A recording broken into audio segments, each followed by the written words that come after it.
भारतवासियों के लिए एक बार फिर उम्मीद की किरण जागी है।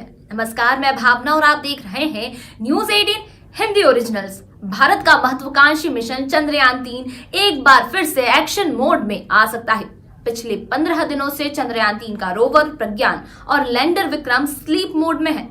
चांद पर सूर्योदय होने से इनके फिर से जागने की उम्मीद है। इसरो के मुताबिक चंद्रयान-3 के लैंडिंग पॉइंट पर सूर्योदय हो गया है और सोलर एनर्जी मिलते ही एक बार फिर रोवर और लैंडर चार्ज हो सकते हैं। चंद्रयान-3 के लिए 22 सितंबर की तारीख को बेहद अहम माना जा रहा है।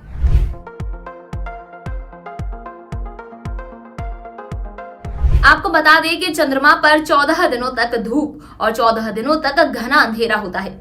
इसरो ने चंद्रयान-3 की लैंडिंग दक्षिणी ध्रुव पर कराई थी, जहां पिछले 14 दिनों से सूर्य अस्त था और सोलर एनर्जी ना मिलने की वजह से रोवर प्रज्ञान और लैंडर विक्रम डिस्चार्ज होकर स्लीप मोड में चले गए थे, जिससे रिसर्च का काम बंद हो गया था। इसरो से मिली जानकारी के मुताबिक चंद्रमा के दक्षिणी ध्रुव पर सूर्योदय हो गया है। अब चंद्रयान-3 के लैंडिंग पॉइंट यानी कि शिव शक्ति बिंदु पर सूर्य की रोशनी आने का इंतजार है।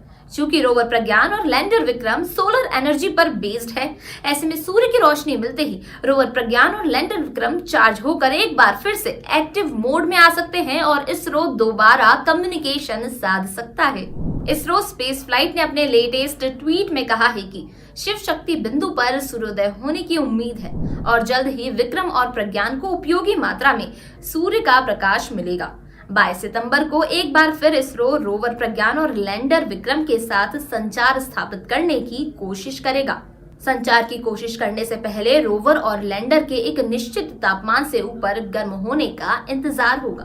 आपको बता दें कि भारतीय अंतरिक्ष अनुसंधान संगठन ने 2 सितंबर को जानकारी दी थी कि 22 सितंबर के करीब विक्रम और प्रज्ञान एक बार फिर से एक्टिव हो सकते हैं। चूंकि सोलर पैनल को उपकरणों में ऐसे पोजीशन पर लगाया गया है कि 22 सितंबर को सूर्य की रोशनी सीधे उस पर गिरेगी। अगर इस दिन उपकरणों को भरपूर मात्रा में सोलर एनर्जी मिलती है तो उनके फिर से एक्टिव होने की उम्मीद है। हालांकि इसरो के मुताबिक अगर विक्रम और प्रज्ञान सूर्योदय के बाद भी एक्टिव नहीं होते हैं तो वे वहां सदा के लिए भारत के दूत बनकर चंद्रमा पर रह जाएंगे। इसीलिए 22 सितंबर की तारीख इसरो के वैज्ञानिकों और सभी भारतवासियों के लिए बेहद अहम है।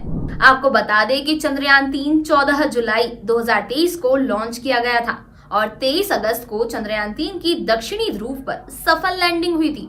अब तक चंद्रयान-3 कई महत्वपूर्ण उपलब्धियां हासिल कर चुका है।